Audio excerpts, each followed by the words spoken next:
Bonjour à tous, cette vidéo est la première d'une série de vidéos de cours traitant le chapitre sur les fonctions de référence en classe de seconde. Donc à présent dans votre cahier, prenez une nouvelle page, partie leçon, et vous écrivez en rouge le numéro du chapitre en cours selon la programmation actuelle, ainsi que son intitulé fonction de référence. Mettez la vidéo en pause, puis reprenez une fois que c'est noté. Alors, avant de continuer, je voudrais préciser un certain nombre de choses. Dans cette leçon, on va avoir besoin de tracer un certain nombre de figures, ainsi que de compléter des tableaux de valeurs. Alors, au préalable, je vous aurais fourni un certain document avec notamment des tableaux de valeurs, alors qui seront à remplir ici, ainsi que, alors il y aura aussi des repères, alors des repères à compléter, il faudra y placer des points, tracer les courbes correspondantes, voilà comme ici, suivi à la fin d'une dernière figure à découper, à coller. Donc tous ces éléments-là en fait seront à découper, à coller dans votre cahier partie leçon, au moment justement où je le citerai. Voilà, donc on continue maintenant avec le plan du cours. Donc en grand 1, on va parler des fonctions de référence, on va aborder ce que c'est que la fonction carré, la fonction cube, la fonction racine carrée et la fonction inverse. Alors en principe, on aura vu déjà au préalable au travers de quelques petites activités justement déjà ces fonctions-là, on aura certainement les aura même représentées. Ensuite en grand 2, on verra les fonctions de référence et on parlera de comparaison. Voilà, donc à présent vous pouvez écrire dans votre cahier grand 1 en rouge, vous soulignerez d'ailleurs le titre, donc grand 1 fonction de référence, suivi de petit a en vert fonction carrée. Mettez la vidéo en pause pour la première fois que c'est noté. Alors, la fonction carré, donc définition. La fonction carré, c'est la fonction f définie sur R par f de x égale x au carré, sans surprise. Alors, l'ensemble de définition ici c'est R, ça veut dire quoi? Ça veut dire qu'en fait on peut remplacer tout simplement x ici par n'importe quelle valeur qu'on veut, n'importe quelle valeur réelle. Voilà. Alors, le tableau de valeur maintenant. Donc là, vous allez prendre le premier tableau de valeur que je vous ai donné dans la feuille à découper, et on va le compléter ensemble. Alors ici, je propose de faire le tableau de valeur, de compléter le tableau de valeur de la fonction carré sur l'intervalle moins 3, 3 avec un pas égal à 1. Alors, on peut prendre la calculatrice, ou on peut même faire les calculs de tête. Je vais juste vous remontrer comment on fait ça avec la calculatrice rapidement. Donc je vais prendre la calculatrice TI. Donc ici, vous voyez qu'on va entre moins 3 et 3 avec un pas égal à 1. Donc ça veut dire qu'ici, on va avancer de 1 en 1. Donc avec la calculatrice, voici ce que ça donne. Ici, j'ai tapé. Donc déjà, je vais définir ma fonction. Donc j'utilise la touche X qui est ici à côté de la touche alpha. Et je tape X au carré. Et je fais Entrée. Ensuite, au niveau de la table des valeurs, donc je vais faire seconde fenêtre. Vous constatez ici que j'ai l'historique des touches qui apparaît, hein, donc là vous voyez exactement ce sur quoi j'ai appuyé au fur et à mesure. Le début de la table ici, on appuie sur moins 3, suivi ici du pas de la table, comme on l'a dit dans l'énoncé, c'est que le pas de la table est égal à 1. Donc là je tape 1, je fais Entrée. Là ici j'ai tout laissé en mode automatique, et je fais seconde graphe. Et donc là j'ai mon tableau de valeurs que je vais pouvoir compléter. Donc ici entre moins 3 et 3, on voit les images correspondantes, il n'y a plus qu'à compléter. On obtient donc l'image de moins 3, moins 3 au carré ça fait 9, l'image de moins 2 au carré ça fait 4, l'image de moins 100 au carré ça fait 1, et ainsi de suite. Graphiquement, donc si on voulait tracer et représenter la courbe représentative de la fonction carré, donc on va prendre le premier graphique, si vous voulez, le premier repère que je vous propose, qui est à découper, c'est celui qui est donc là dans la page numéro 2. Donc pour vous montrer, pour vous situer, voilà. Donc c'est celui-ci qu'il s'agit de prendre. Donc vous allez le découper, le coller dans votre cahier et compléter. Alors, déjà, on va commencer par placer les différentes images, donc les différents points. Donc l'image de moins 3, on avait dit que c'était 9. L'image de moins 2, c'était 4. L'image de moins 1, 1. L'image de 0, 0. Et ainsi de suite. Et après, il n'y a plus qu'à relier ces différents points-là. Si vous souhaitez mettre la vidéo en pause juste pour vous assurer que vous avez les bons points, faites-le. Sinon, vous pouvez continuer la vidéo et tracer la courbe comme ici. Voilà, alors on va continuer maintenant avec la fonction suivante. Alors avant de faire la fonction suivante, quand même, on a un certain nombre de propriétés et de remarques à faire. Donc, propriété de la fonction carré. Alors, premièrement, dans le plan muni d'un repère orthogonal d'origine O, la courbe représentative de la fonction carré est ce qu'on appelle une parabole de sommet O. Donc une parabole de sommet O, tout simplement, hop, je vous montre, ici, ça, on appelle ça le sommet de la parabole. Et ça, c'est une parabole, c'est son nom. Ensuite, on remarque que cette courbe elle est symétrique par rapport à l'axe des ordonnées. Autrement dit, la fonction carré est une fonction paire. Donc ça peut se démontrer, alors on l'aura certainement fait aussi en classe, on y viendra plus tard. Cette courbe est située au-dessus de l'axe des abscisses. Autrement dit, pour tout nombre réel x, f de x est supérieur ou égal à 0.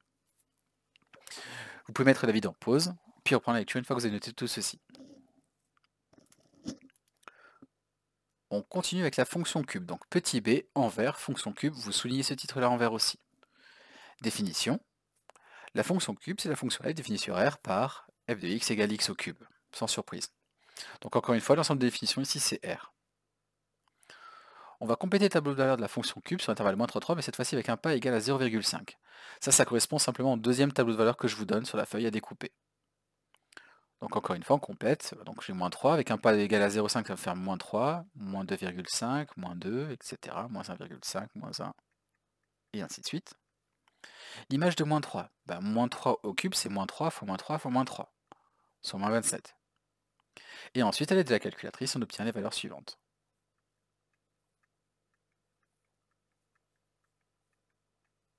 Alors, je peux vous remontrer comment on fait pour obtenir rapidement ceci à la calculatrice. Donc, allons-y.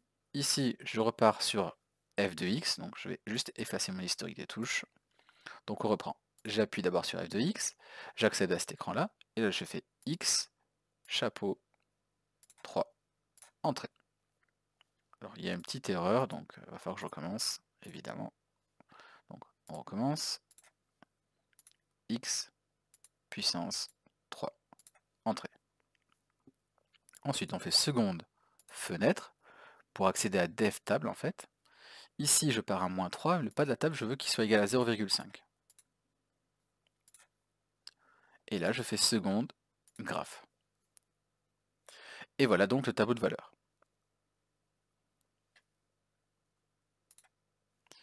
Voilà, vous pouvez mettre la vidéo en pause, écrire tout le contenu de cette page-là, puis reprendre la lecture une fois que vous avez fini de noter. Alors on continue toujours sur cette page-là. Propriété de la fonction cube. Alors ce qu'il faut savoir, c'est que dans le plan MIDI d'un repère orthogonal d'origine O, eh bien, la courbe représentative de la fonction cube admet pour centre de symétrie l'origine du repère. Autrement dit, la fonction cube est une fonction qui est dite impaire. Alors effectivement, j'affirme ceci sans avoir même représenté la fonction cube. Alors vous allez voir, c'est pas très compliqué. Donc là déjà, vous pouvez mettre la vidéo en pause, noter le contenu de tout ceci, puis reprendre une fois que vous avez noté. Alors, allons-y pour la fonction cube, on va la représenter. Donc vous, encore une fois, vous allez pouvoir reprendre le document que je vous ai distribué, prendre ce graphique-là, ce repère-là, et c'est dedans que vous allez représenter la fonction cube, en y plaçant comme tout à l'heure l'image de moins 3, donc l'image de moins 3, je vous rappelle que c'était moins 27, etc. Vous placez les différents points, vous les reliez, vous tracez la courbe. Alors, avec la calculatrice, voici ce que ça donne. Donc ici, au niveau de la fenêtre, je vais prendre pour x, alors j'avais dit entre moins 3 et 3, donc ici j'écris moins 3, ici 3, et là je vais par exemple de moins 27 jusqu'à 27. Et je trace ma courbe. Voilà. Donc là effectivement, là on voit bien la propriété de symétrie par rapport à l'origine. Là la courbe elle est bien symétrique par rapport à l'origine du repère. Donc là encore maintenant, vous avez de quoi tracer la courbe. On continue avec la fonction suivante. Petit c en vert, fonction racine carrée. N'oubliez pas de souligner ce titre-là. Définition 3. La fonction carré, c'est la fonction f, définie cette fois-ci sur l'intervalle 0 plus l'infini, par f de x égale racine carrée de x. Donc là, c'est très important de constater que là, l'ensemble de définition, c'est pas R, mais bien 0 plus l'infini. On ne peut prendre la racine carrée que d'un nombre positif ou nul. Racine carrée de 0, ça fait 0. Pour le tableau de valeur, donc on va le faire sur l'intervalle 0,16. On va compléter ce tableau-là. Alors là, il n'y a pas de pas qui a été prédéfini, il s'agit juste de compléter pour certaines valeurs. Donc, racine carrée de 0, ça fait 0. Racine carrée de 0,25, ça fait 0,5. Racine carrée de 1, ça fait 1. Racine carrée de 2, ça fait racine carrée de 2, soit environ 1,414, etc. Racine de 16 étant égale à 4. Maintenant, vous allez pouvoir prendre la suite. Donc, encore une fois, prendre le repère qui suit et placer les points correspondants. Donc, on va placer d'abord le point de coordonnée 0, 0, le point de coordonnées 0,25, 0,5 qui est ici, le point de coordonnées 1, 1, le voici, le point de coordonnées racine carrée 2 et racine carrée de 2, c'est-à-dire environ 1,414, et ainsi de suite. Et ensuite, on trace la courbe représentative de la fonction racine carrée. La voilà. Jusqu'à, regardez bien, racine carrée de 16 qui fait 4. Vous pouvez mettre la vidéo en pause et noter le contenu de toute cette page-là. N'oubliez pas, évidemment, de tracer la courbe et de la coller dans votre cahier.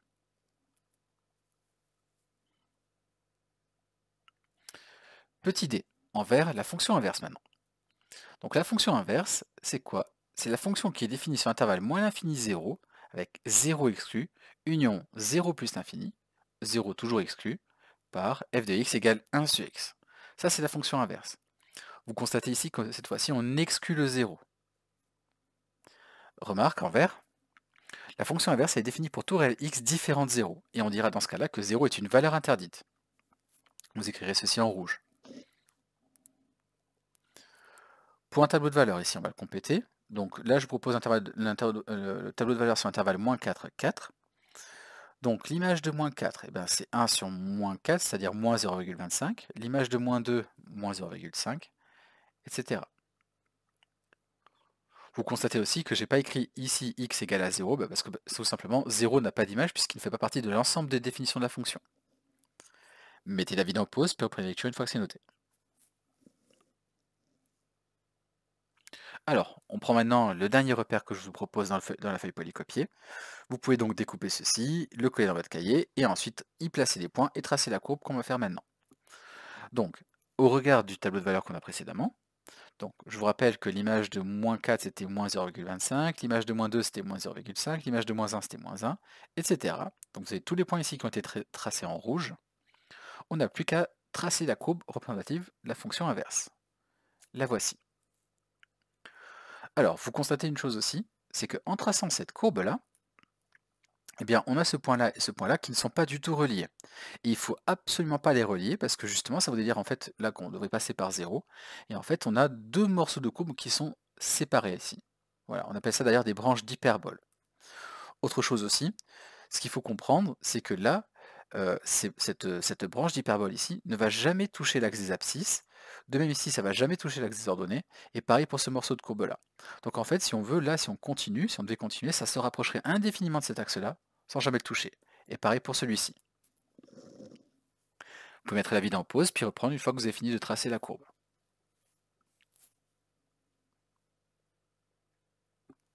Propriété de la fonction inverse.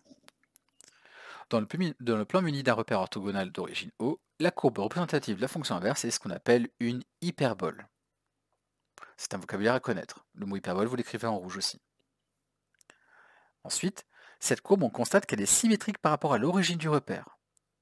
Alors le fait de dire ça, ça signifie une chose, c'est que cette fonction inverse, en fait, elle est impaire.